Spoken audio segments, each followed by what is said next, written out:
warahmatullahi wabarakatuh. Siamo, salam kemanusiaan. Saya Yunita Syafitri, NIM 0306223163, kelas PGMI 5, semester 5. Izinkan saya menyampaikan materi saya yang berjudul Perhimpunan Palang Merah Indonesia. Yang pertama itu, PMI didirikan pada tanggal 17 September 1945 setelah memproklamasikan kemerdekaan,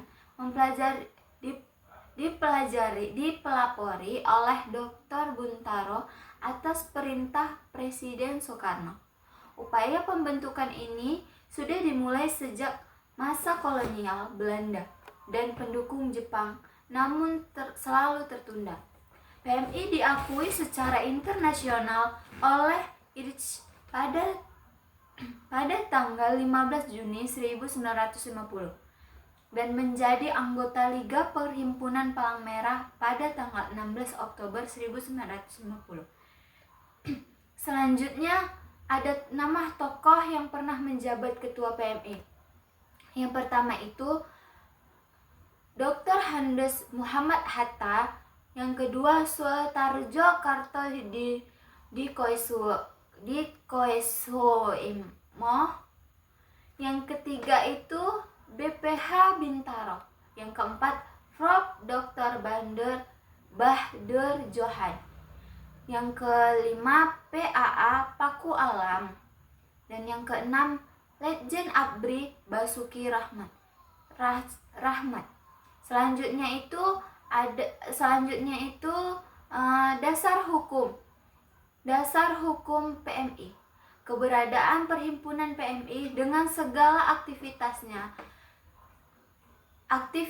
di Indonesia mendapat pengakuan melalui yang pertama Keputusan Presiden nomor 25 tanggal 16 Januari 1950. Yang kedua Keputusan Presiden nomor 246 tanggal 29 November 1963. Dan yang ketiga itu peraturan Menteri Kesehatan Republik Indonesia nomor 23. Dan yang keempat itu peraturan pemerintahan nomor 18 tahun 1980. Dan yang kelima anggaran dasar dan anggaran rumah tangga. Selanjutnya asas dan tujuan PMI. PMI berasaskan Pancasila dengan tujuan meringankan penderitaan sesama manusia tanpa membedakan agama, suku, bahasa, warna kulit, jenis kelamin, golongan atau pandangan politik.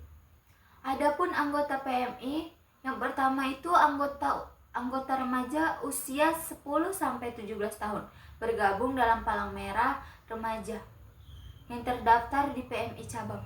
Yang kedua, anggota biasa usia 18 tahun atau sudah menikah terdaftar di PMI cabang. Dan yang ketiga itu anggota luar biasa, warga negara asing usia 18 tahun atau sudah menikah dapat menjadi tenaga sukarela terdaftar di PMI cabang. Dan yang keempat, anggota kehormatan memberikan kontribusi signifikan kepada PMI diangkat oleh pengurus pusat. Selanjutnya itu struktur organisasi PMI. Ketua umum, yang pertama itu ketua umum, memimpin dan mengkoordinasikan kegiatan PMI di tingkat nasional. Dan yang kedua Dewan Kehormatan, memberikan arahan strategis. Yang ketiga pengurus daerah dan cabang, mengelola kegiatan di wilayah masing-masing. Dan yang keempat relawan, tulang punggung operasional PMI dalam berbagai kegiatan kemanusiaan. Selanjutnya struktur PMI. Tugas PMI yang pertama, tugas terkait konversi jenawah, menjalankan tugas sesuai dengan konversi jenawah dan ketentuan IFRC. Yang kedua, tugas pelayanan transfusi darah, melakukan pengadaan, pengelolaan, dan penyediaan darah bagi masyarakat yang membutuhkan.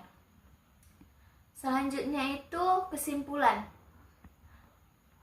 Kesimpulan, Perhimpunan Palang Merah Indonesia (PMI) adalah organisasi kemerdekaan yang berfokus pada penanggulangan penderitaan baik dalam situasi darurat seperti bencana alam, konflik, maupun dalam menyediakan layanan kesehatan rutin seperti transfusi darah. PMI bersifat netral, mandiri, dan bekerja tanpa memandang suku, agama, ras, jenis kelamin.